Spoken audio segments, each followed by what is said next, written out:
Ha ha ha, so everybody is going to love this talking point. And everybody is going to love dissecting the futures of these two generational NHL superstars. Today we're going to be talking about Sid the Kid Crosby and Connor McDavid.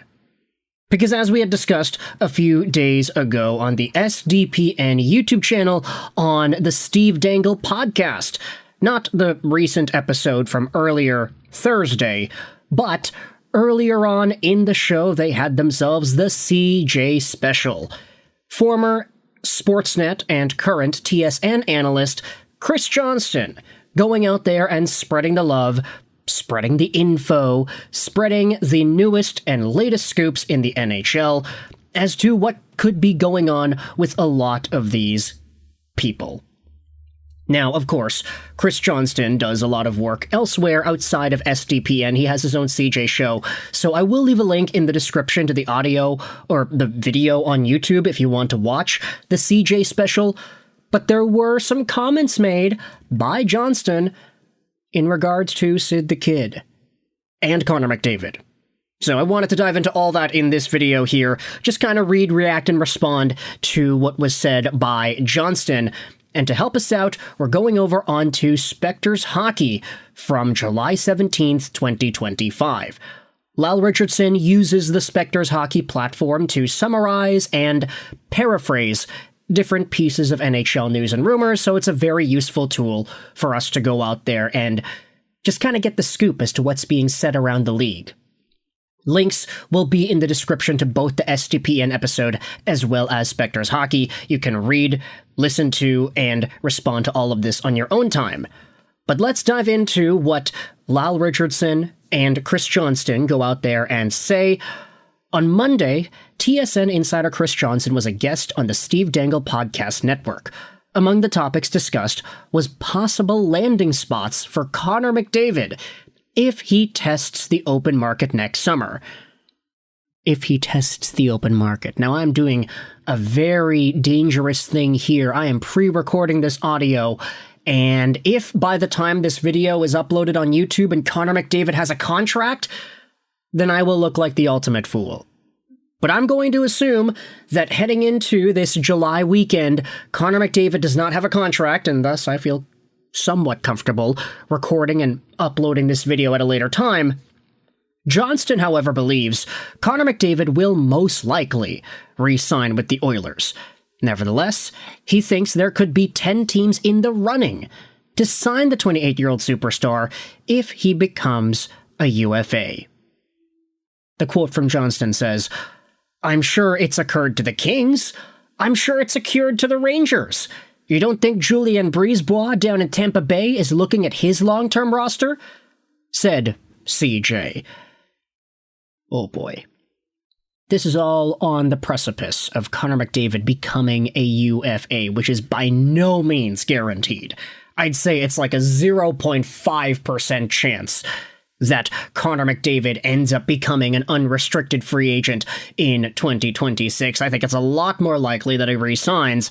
By the time this video is uploaded, maybe he is already re-signed in Edmonton. Who really knows?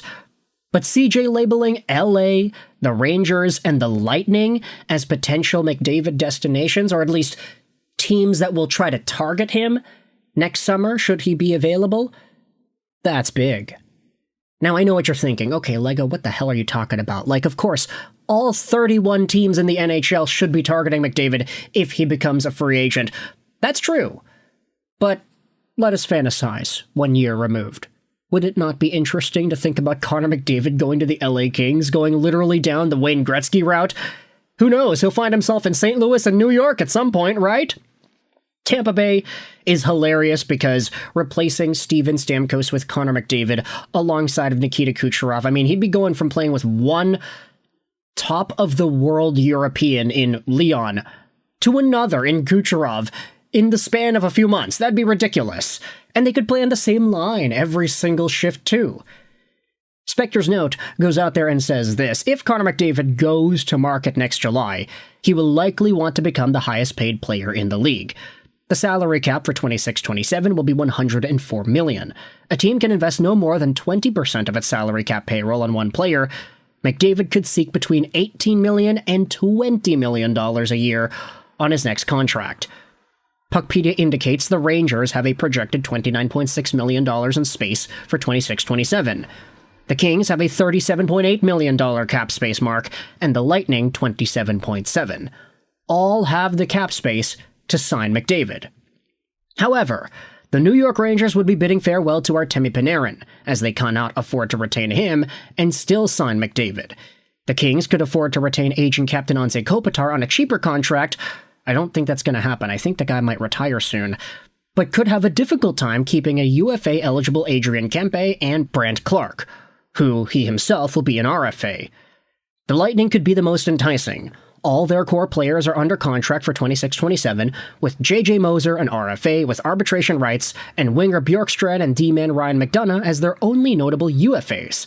However, signing McDavid even to a reduced rate of, say, $17 million, because Tampa Bay are in a no-tax state, could make it difficult to re-sign Moser and re-sign or replace Bjorkstrand and McDonough. Look, man, I'm going to say this. The Lightning don't care about Bjorkstrand and McDonough if they end up getting Connor McDavid. They'll just do whatever they need to do to work the rest of the team out outside of that. McDavid also stressed that winning the Stanley Cup means the most to him. Given their recent records, those three clubs might not be the best options to answer that need. Yeah, I mean, Tampa was so good a few years ago. LA was so good a decade ago. And then you have the New York Rangers, who never did get past that hump in 2014, unfortunately. Sucks to suck. Meanwhile, the Oilers have been in the finals the past 2 years, so I can totally understand if he just ends up staying. Let's go over to Johnston'S update on Sidney Crosby. He joined the pundits who believe that Crosby probably will not finish his playing career with the Penguins.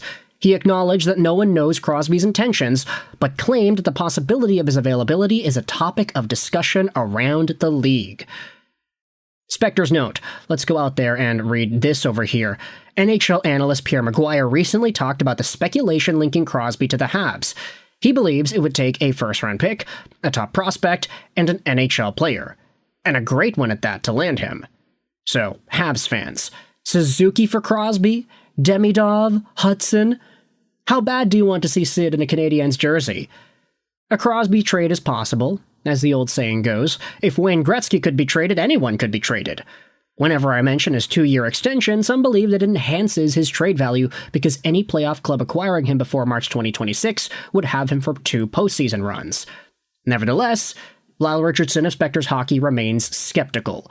There's nothing to suggest Crosby wants out, and most of the trade talk thus far sounds like wishful thinking. Unless something changes, he seems intent on finishing his career with the Penguins. Now, we can talk about this another day. I don't want to dive into the entire Suzuki, Demidov, Hudson trade price for Sid the Kid because that's a little bit too much information for one video commentary, but Chris Johnston going out there and bringing both of these guys up in the SDPN podcast episode.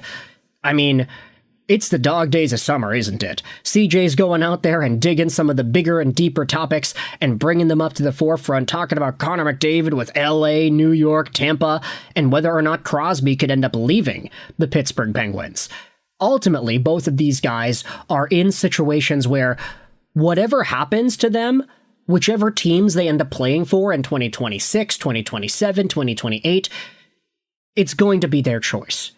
If Connor McDavid doesn't feel like the Oilers are going to be capable of winning, then he won't stick around.